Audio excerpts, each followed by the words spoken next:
Penemuan rangka mayat seorang wanita di rumah terbengkalai sekitar tongkang pecah Batu Pahat baru-baru ini dikaitkan dengan kes kehilangan Mira Sharmila, lebih dikenali sebagai Bella.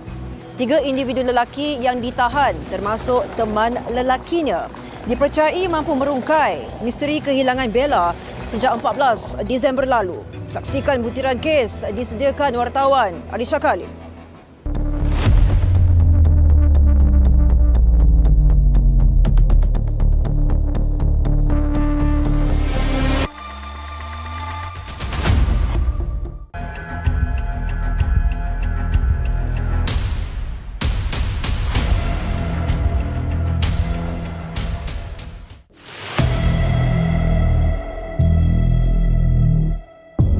Genap 38 hari, akhirnya 3 lelaki berusia 24 hingga 39 tahun ditahan reman selepas disyaki mampu merungkai misteri kehilangan Mira Sharmila Samsusah atau Bella.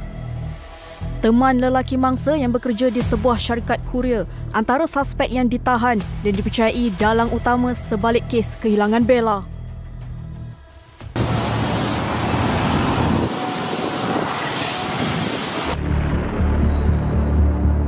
Sehari selepas Bella dilaporkan hilang, suspek utama dikatakan telah datang ke sini pada pukul 12.30 tengah hari bagi mencuci kenderaan miliknya.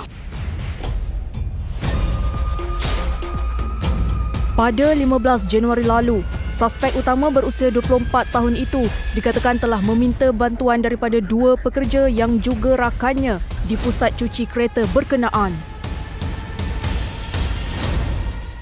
Dia datang hari Jumaat, masa tu waktu solat Jumaat. Orang semua dah tak ada kan, customer-customer pun tak ada, yang datang dia seorang je. Dia datang cuci kereta, dia basuh sendiri dengan dipanggil budak saya 2 orang, tolong bersihkan kereta dia lah. Budak-budak saya cakap, dia kata dalam kereta tu ada tanah, ada apa. Itu je lah, lain-lain saya tak tahu. Tak ada pekerja time tu. Pasal yang dia kenal kat sini, saya dengan kawan saya tu. Dalam kereta ni bersih. Kat luar bersih. Dia minta tolong cucikan dalam je. Minta tolong lap-lap dalam. Dalam tu ada macam lumpur tanah. Susah tanah ada bahagian macam dashboard, kulit pintu, seat. Memang penuh lah. Memang banyak lah. Masa tu saya cuma vacuum je. Dalam masa saya vacuum pun kadang kereta memang dah bersih lah. Dalam masa 10 minit jam tu lah saya vacuum. Lepas siap saya vacuum, lepas tu saya parkingkan dekat kedai gunting rambut sebelah tu. Lepas tu saya parkingkan, lepas tu saya kunci tu saya bagi dengan anak bos saya. Lepas tu dia macam dia macam gelisah, nampak gelisah macam takut-takut tau. Lepas dia ambil kunci, dia tak ada cakap banyak, lepas dia start dia terus jalan gitu. Selalunya kalau dia datang pun dia akan selalu datang melepak sini sampai 1 jam 2 jam kalau dia cuci kereta biasanya. Tapi masa tu dia memang kelam kabut lah. Nampak macam tak tenang, gelisah. Tapi kebiasaan dia memang cuci luar, dia memang jarang vacuum. Sebab dia ni jenis yang jaga kereta. Dia memang jaga kereta betul-betul, memang jarang kotor kereta dia. Suspek juga difahamkan pernah bekerja sambilan di pusat cuci kereta berkenaan sebelum berhenti pada akhir bulan Ogos tahun lalu. Susulan siasatan polis, suspek yang dibebaskan pada 30 Disember lalu ditahan sekali lagi pada 19 Januari 2024. Suspek didakwa sebagai individu yang membawa pihak polis ke lokasi kejadian.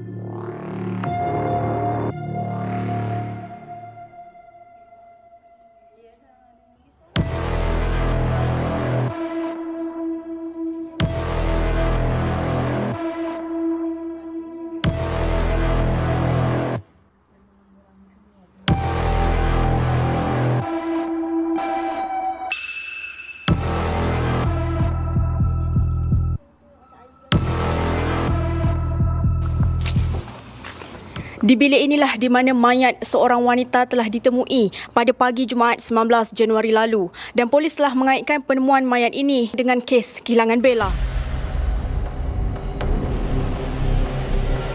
Berita mengenai penemuan rangka manusia yang tidak sempurna itu turut mengejutkan salah seorang penduduk yang turut berniaga di pasar ikan yang terletak di bahagian hadapan rumah sewa terbengkalai berkenaan.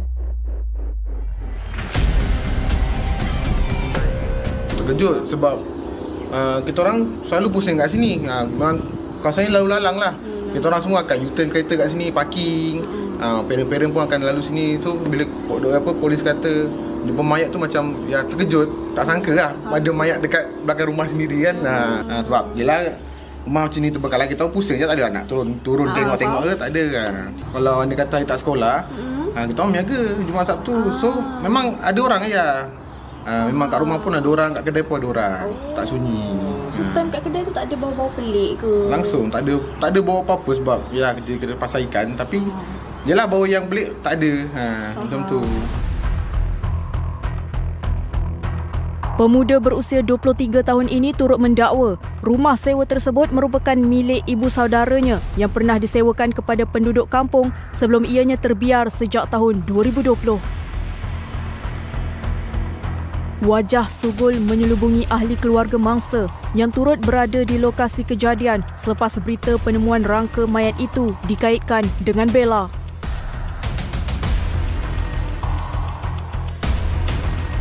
Bergegas atas maklumat tu, kakak terus pergi ke tempat kejadian lah.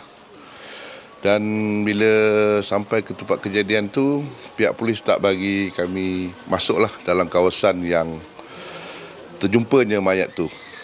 So kami diminta untuk bersabar untuk sehari dua untuk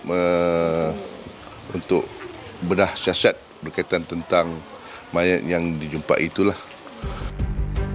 Namun, pada 21 Januari lalu, jam 3 petang, ahli keluarga Bella telah dipanggil ke Ibu Pejabat Polis Daerah Batu Pahat bagi membuat pengecaman ke atas barang peribadi yang dipercayai milik Bella. Hari ini saya difahamkan ada beberapa barang milik Bella yang ditemui daripada suspek lah. Hasil daripada tunjuk arah suspek untuk pengecaman untuk siasatan polis, tapi dia dipanggil lah untuk pengecaman pengesahan sama mana barang-barang tu milik Bella ataupun sebaliknya. Dalam pada itu, pada 22 Januari lalu, Norisham Samsusah atau dikenali sebagai Ayu, kakak kepada mangsa, turut mendedahkan penemuan telefon bimbit Bella di sebuah rumah salah seorang daripada 3 suspek yang direman hasil penggeledahan pihak polis untuk mencari barang bukti berkenaan. Sehingga kini, Ketua Polis Daerah Batu Pahat, Asisten Komisioner Ismail Dolah telah mengesahkan bahawa ketiga-tiga suspek iaitu teman lelaki mangsa, bapa saudara suspek utama serta rakan bapa saudara suspek tersebut ditahan reman sehingga 27 Januari. Proses pengesahan DNA masih berjalan ketika laporan ini disiarkan. Keputusannya akan dimaklumkan pihak polis dalam masa terdekat. Laporan Arisha Kalim 999.